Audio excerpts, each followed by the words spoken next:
আসসালামু আলাইকুম। পৃথিবীর যে যে প্রান্ত থেকে দেখছেন, যেখান থেকে দেখছেন, সবাইকে সালাম ও শুভেচ্ছা জানাচ্ছি। আসসালামু আলাইকুম। এবং সাথে সাথে নতুন বর্ষের সবাইকে শুভেচ্ছা জানাচ্ছি। শুভ নববর্ষ 2025। আমরা আজকে যে জিনিসটি দেখলাম, যে সেটি হচ্ছে যে এই সমন্বয়করা আজকে চেয়েছিল যে ৭২-এর সংবিধান ছুঁড়ে ফেলে দিতে, ৭২-এর সংবিধানের কবর রচনা করতে চেয়েছিল এই সমন্বয়করা, জামাত শিবিরের বি টিম।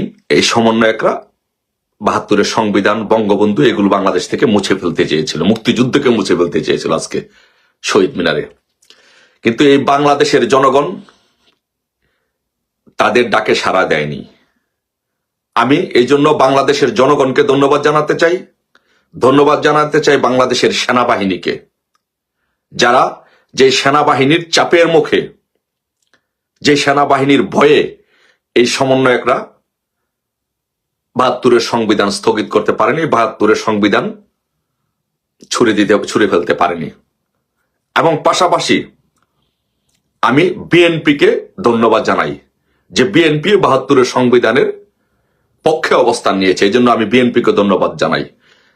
বিএনপির সাথে আমাদের রাজনৈতিক মতবিরোধ থাকতে পারে, আদর্শিক মতবিরোধ থাকতে পারে, বাট বিএনপি রাজনৈতিক দল হিসাবে এখন এটি সঠিক সিদ্ধান্ত নিয়েছে, ৭২-এর সংবিধানের সাথে দাঁড়িয়েছে, পাশে দাঁড়িয়েছে।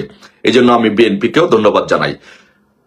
এই যে বিএনপি ৭২-এর সংবিধানের রক্ষার জন্য দাঁড়িয়েছে, আরেকটি অন্যতম কারণ হচ্ছে যে আজকে যদি ঘোষণা আসতো যে বিপ্লবী সরকারের ৭২-এর সংবিধান যদি ছুঁড়ে ফেলা হতো, তাহলে সবচেয়ে যে বেশি ক্ষতিগ্রস্ত হতো সেটা বিএনপি ক্ষতিগ্রস্ত হতো, এবং বিএনপি সেটা অনুধাবন করতে পেরেছে।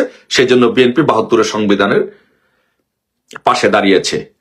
একইভাবে, একই কায়দায় অল্প কিছুদিনের মধ্যে খুব শীঘ্রই বিএনপি আওয়ামী লীগের পাশে দাঁড়াবে, এদেশে গণতন্ত্র রক্ষার জন্য, এদেশে গণতন্ত্রকে টিকে রাখার জন্য, সাংবিধানিক সরকার ফিরিয়ে আনার জন্য, দেশটাকে রক্ষা করার জন্য অল্প কিছুদিনের মধ্যে বিএনপি আবার আওয়ামী লীগের সাথে এসে দাঁড়াবে। আওয়ামী লীগকে বলবে, ভাই আসুন, আপনারা নেতৃত্ব দেন, আমরা আপনাদের সাথে আসি, আমরা দেশটাকে রক্ষা করব, যেমন যেটা 1/11 হয়েছিল। একই কাজ বিএনপি এবারও করবে। বাট এখন যে জিনিসটা বলতে চাই, যে সেই জিনিসটা হচ্ছে, এখন দেখেন এই সমন্বয়কদের, এই জামাত শিবিরের বি টিম সমন্বয়কদের কিন্তু পরাজয় কিন্তু হয়ে গিয়েছে, বাংলাদেশ থেকে ওদের কবর রচিত হয়ে গিয়েছে।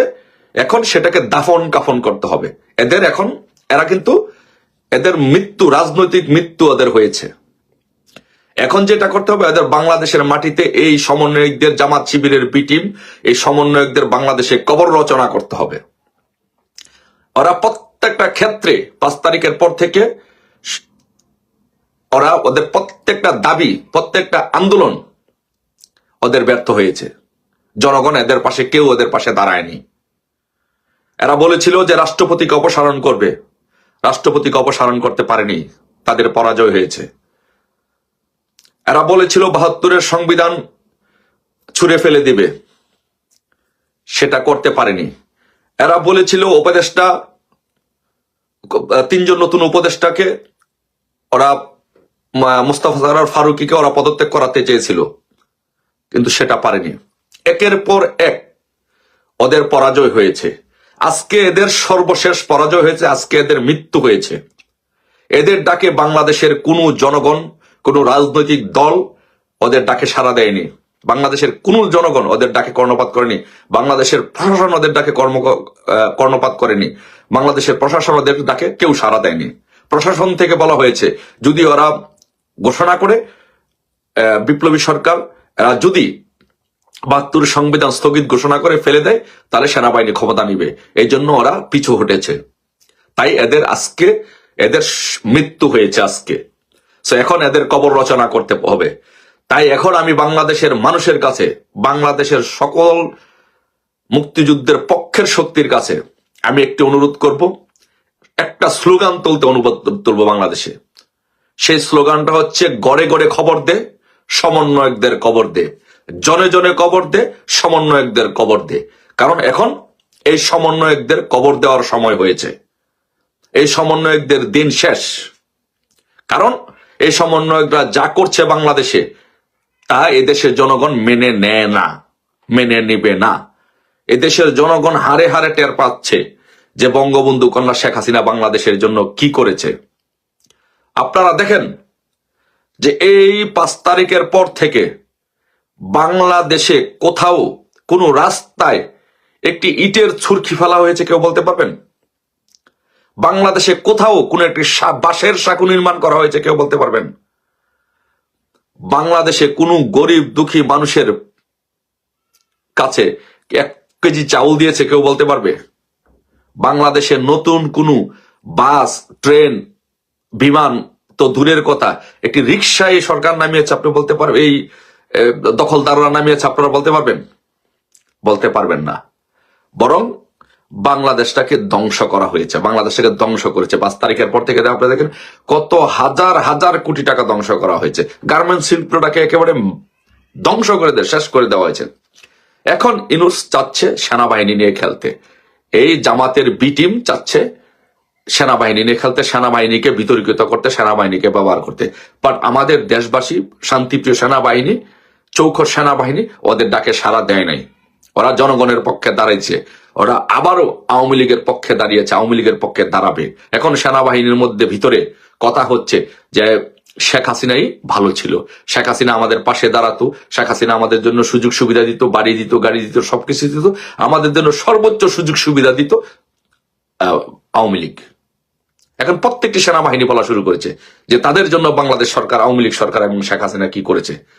সো এই জন্য বাংলাদেশ সেনাবাহিনী এখন আবার আওয়ামী লীগের পাশে দাঁড়িয়েছে। তাই এখন আমি বলবো যে বাংলাদেশে এই জামাতের বি টিম সমন্বয়কদের আজকে তাদের মৃত্যু হয়েছে। এখন তাদের কবর রচনা করার জন্য আমাদেরকে প্রস্তুত নিতে হবে, ঘরে ঘরে দুর্গ গড়ে তুলতে হবে, প্রত্যেকটি মানুষকে আমাদেরকে উদ্বুদ্ধ হবে। আমি একটি কথা আপনাদেরকে বলি, আপনারা যারা মনোবল হারাচ্ছেন, আমাকে প্রশ্ন করছেন যে আমরা কবে দাঁড়াবো, কবে ঘুরে দাঁড়াবো, কবে আমাদের ভালো হবে। আমাদের ভালো হওয়া শুরু হয়েছে, এটা তো শুধু সময়ের ব্যাপার। আমরা ঘুরে দাঁড়িয়েছি ইনশাল্লাহ, শুধু সময়ের ব্যাপার যে আমরা কখন আবার আমরা ইনশাল্লাহ আমাদের আগের অবস্থানে ফিরে যাব। আমি বলেছি যে ওরা টিকবে না, ওরা টিকে থাকতে পারবে না, সাময়িক সমস্যা হতে পারে। ধরেন আপনার যদি জ্বর আসলে তো সেটা 2 দিন থাকে, 3 দিন থাকে, তারপর আস্তে আস্তে কি প্যারাসিটামল খালি সেটা চলে যায়।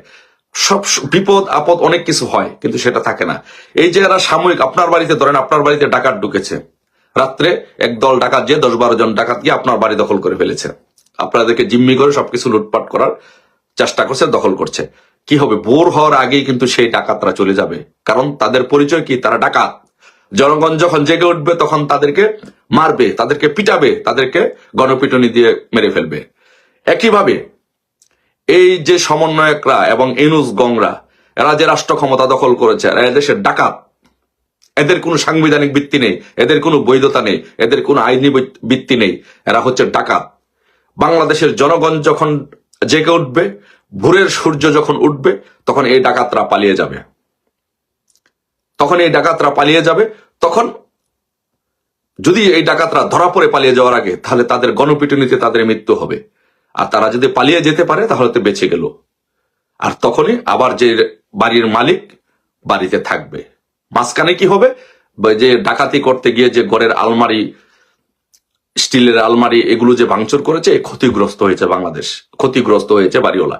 একইভাবে বাংলাদেশে এই যে ইনুস দখলদার ডাকাত সমন্বয়কারীরা বাংলাদেশকে দখল করেছে, বাংলাদেশ সাময়িকভাবে ক্ষতিগ্রস্ত হয়েছে, সাময়িকভাবে ক্ষতিগ্রস্ত হচ্ছে। যখন বাংলাদেশের জনগণ জেগে উঠবে, যখন বাংলাদেশের জনগণ, ভোরের সূর্য যখন উদয় হবে, যখন সূর্য দেখা দিবে, ওরা পালিয়ে যাবে। কিন্তু মাঝখানে ওদের যে ধ্বংসযজ্ঞ, এই ধ্বংসযজ্ঞ কিছুটা রয়ে যাবে। বাংলাদেশ ক্ষতিগ্রস্ত হয়েছে, যেমন গার্মেন্টস শিল্প ক্ষতিগ্রস্ত হয়েছে, রাস্তাঘাট ক্ষতিগ্রস্ত হয়েছে, সচিবালয়ে আগুন দিয়েছে, বিভিন্ন স্কুল কলেজ মাদ্রাসা পুড়িয়ে দেওয়া হয়েছে, পুলিশদেরকে হত্যা করা হয়েছে, মানুষদেরকে হত্যা করা হয়েছে।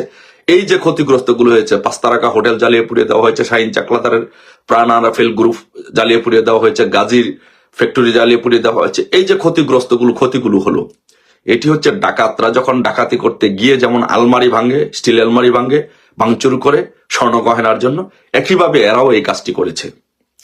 বাট ইনশাল্লাহ অতি শীঘ্রই ভোরের সূর্য দেখা দিবে। সূর্য উঠতে শুরু করেছে, ভোরের সূর্য উঠতে শুরু করেছে, মানুষ জেগে উঠতে শুরু করেছে। আজকে ওদের ডাকে কেউ সাড়া দেয়নি, ওরা এখন পালাবার সময়। তাই আমি বলবো সবাইকে জেগে উঠুন, ঐক্যবদ্ধভাবে জেগে উঠুন।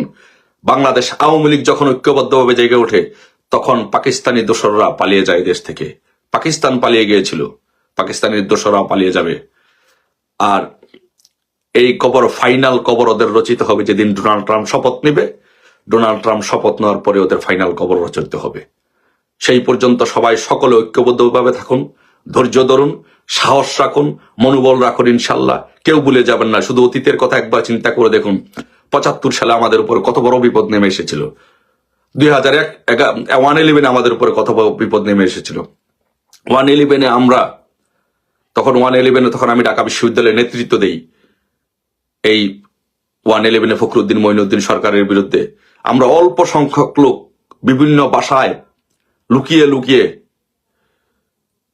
আমরা তখন আন্দোলন করেছিলাম। অল্প সংখ্যক লোক, তো আমরা এই আন্দোলনের নেতৃত্ব দিয়েছিলাম জীবন বাজি রেখে। তারপরে সেখান থেকে আস্তে আস্তে আস্তে আস্তে গণজোয়ার সৃষ্টি হয়েছিল। মঈনুদ্দিন ফখরুদ্দিন পালিয়ে গিয়ে নির্বাচন দিতে বাধ্য হয়েছিল, আওয়ামী লীগ ক্ষমতা এসেছিল। একইভাবে আর সেই আওয়ামী লীগের তুলনায় এখন আওয়ামী লীগ অনেক শক্তিশালী, 1000 গুণ শক্তিশালী। তাই আপনাদেরকে সবাইদেরকে বলবো, কেউ মনোবল হারাবেন না, ধৈর্য ধরুন, মনোবল বৃদ্ধি করুন, মনোবল শক্ত করুন। বিজয় আমাদের সুনিশ্চিত। আজকে এই সমন্বয়কদের মৃত্যু হয়েছে। এই বাংলাদেশে এখন শুধু এদের কবর রচনা করার সময়। আমরা ইনশাল্লাহ বাংলাদেশে এই সমন্বয়কদের, জামাতের বি টিম 71-এর পরাজিত শক্তির দোসর, আলবদর আল শামসদের দোসরদের বাংলাদেশের মাটি থেকে ইনশাল্লাহ কবর রচনা করে ইনশাল্লাহ আমরা আমাদের বাংলাদেশকে আবার এদের কাছ থেকে, ডাকাতদের কাছ থেকে আমরা বাংলাদেশকে উদ্ধার করব। সেই পর্যন্ত সকলকে ঐক্যবদ্ধভাবে, ইস্পাত কঠিন ঐক্য দৃঢ়তার মধ্যে আমাদের থেকে সেই আন্দোলনটুকু আমাদের চালিয়ে যেতে হবে। আমাদের সকলকে একসাথে কাজ করতে হবে। ধন্যবাদ সবাইকে, সবাই ভালো থাকুন। জয় বাংলা, জয় বঙ্গবন্ধু।